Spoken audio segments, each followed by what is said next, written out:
Hello, everybody. Welcome to another edition of CNF Talks. It's a great pleasure to have with me today David Fatscher, who's the Interim Head Sustainability and ESG Standards at the British Standards Institution. David's going to be joining us on the 6th of November to speak at our fourth annual Sustainability Reporting Summit. Morris, hello. Very good to have you with us. Now, the reform of the sustainable reporting landscape is gathering pace, obviously, with major recent announcements from the FCA, from EFRAG, and the TNFD. What is the role of the BSI in sustainable reporting? How does it fit with these various initiatives? I think the most important thing probably to stress is the fact that what you're talking about there is very much ESG sustainability reporting disclosures, which Yeah. is often laid down by voluntary frameworks or increasingly by regulation.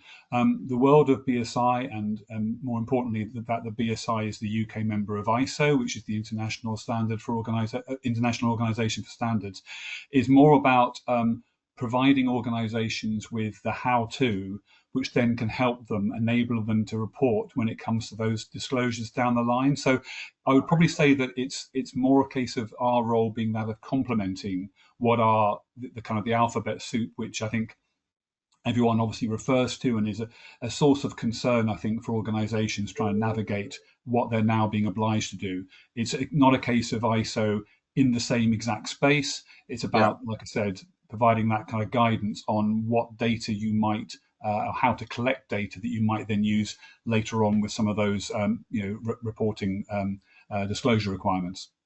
Okay. And I suppose that, looking at what's going on generally, both in the UK with the FCA updating its sustainability reporting requirements page, which in essence is saying that they're going to try and simplify sustainability reporting. And then with EFRAG launching a consultation on its plans to streamline the European sustainability reporting standards, there's a general trend towards simplification. And do you think that this trend may undermine the entire original purpose of sustainability reporting, or do you think it's something that's to be welcomed? I don't think anybody was setting out previously to make sustainability reporting complicated. So I think arguably anything that moves towards simplification has probably got to be a good thing.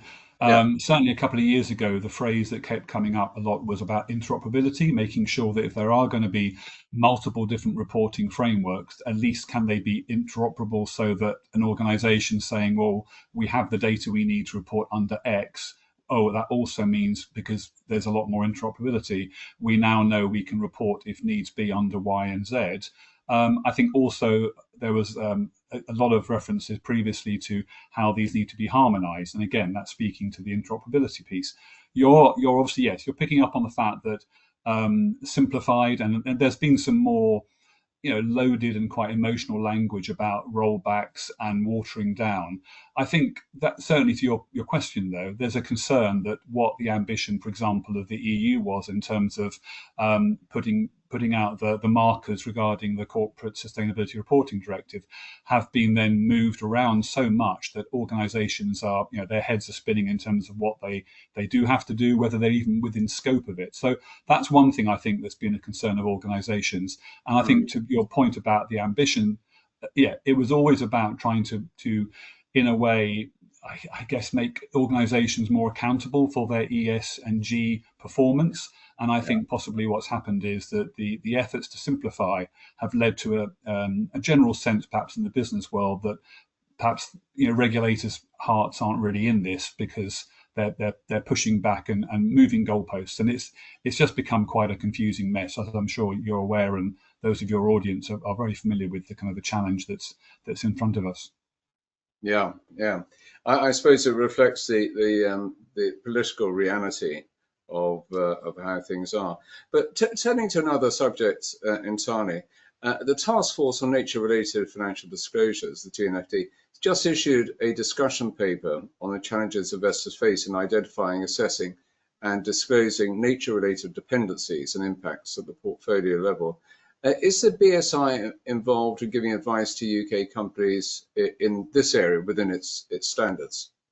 Yeah, so again, as I said before, BSI is the UK member of ISO, and there is actually Yep. an ISO standard on biodiversity net gain, which certainly can be considered as being a tool that organizations can use as they then seek to manage and assess, for example, the risks and opportunities that they need to become familiar with and take actions in order to address with regard to reporting under TNFD. So I think in that sense, again, it's back to this idea of there being a complementary relationship.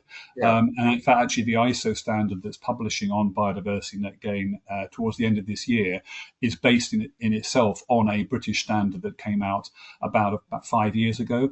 The other thing to probably highlight, again, I keep talking about the complementary nature and the fact that when an ISO standard is published, it's very much about good practice on how to do something, which can then set up an organization well for when they therefore have to maybe report in a mandatory sense or in a voluntary sense. It's giving them the kind of the processes, the practices, the controls and systems they need. But within that ISO sort of ecosystem, like I say, you have national representation from an organization like BSI, the UK member of ISO, but there are various liaisons as well. So the ISO committee that is developing that biodiversity net gain standard has a liaison with TNFD. So again, there's a real concerted effort here, back to my previous point about harmonization, interoperability, to make sure that international standards published by ISO are not seen as being another exam question that companies have to get their head around alongside everything else. It's more about how these ISO standards can enable better performance management, measurement of performance that then set them up well to be more report ready. Yeah. Yeah. So more of the how-to and all very joined up, which is very good to hear. Another difficult area in disclosure is obviously Scope 3 GHG emissions. For large companies in particular, they can have thousands of suppliers. It's a huge undertaking to keep track of emissions in their supply chain. What are your thoughts on the best way of doing this? I think again, this has become something that given that, as you said before, the complexity of global supply chains, it's a real challenge for organisations to feel that they are on top of not only their own data but the data that goes down through the different sort of tiers of their sort of business operations. I think again, I would probably point to the fact that consistency is obviously important.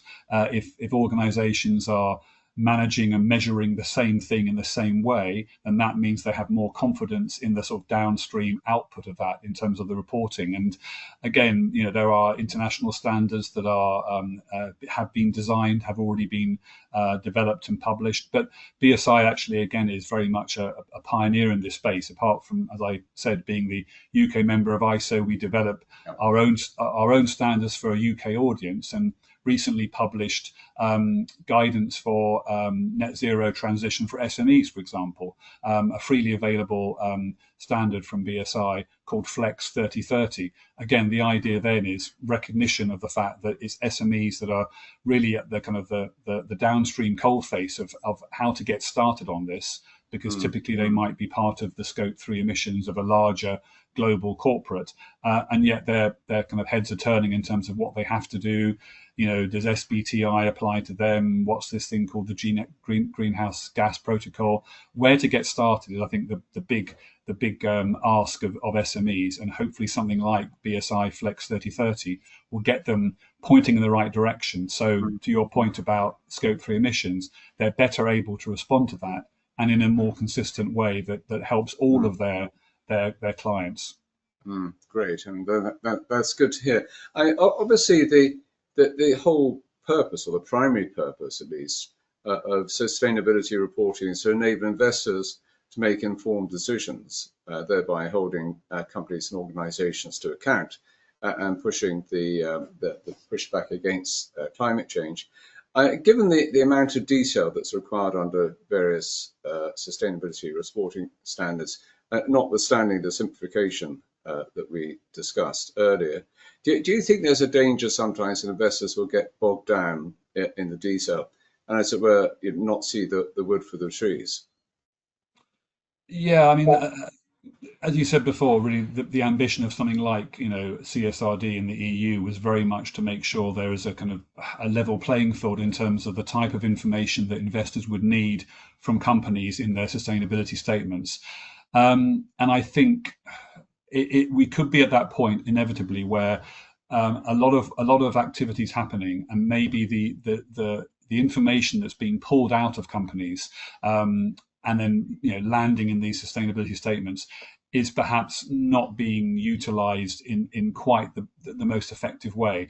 I think, to try and be positive about that, I'd like to think that a few years down the line, when the actual process of having standardized sustainability statements, such as under CSRD, is more mainstream and more business as usual, then I think maybe, to your point, investors will be able to make that comparability between company A and company B. I think we're probably in that kind of slightly sort of transition stage there, with a lot of companies still viewing reporting as being a little bit of a tick box exercise, because it's like, we need to get to this point within our calendar year where we get all of our reporting ducks in a row, and they themselves, the companies themselves, are maybe not able to draw any great insight from that. It's a little bit of seen as more of a burden than a benefit, and I suspect on the other side, it's probably seen, maybe because of that, as not being something that's particularly decision useful. But I think over time, as that process at both ends of the equation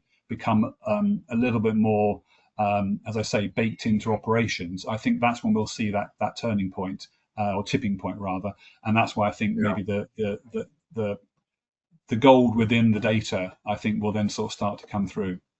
Yeah, and hopefully, as people increasingly become aware of the dangers of climate change and its very real impacts, economic impacts, that will encourage companies and investors to use this type of reporting to guide their strategic decision making.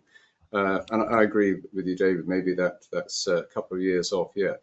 David, thank you very much for your time today. Really interesting.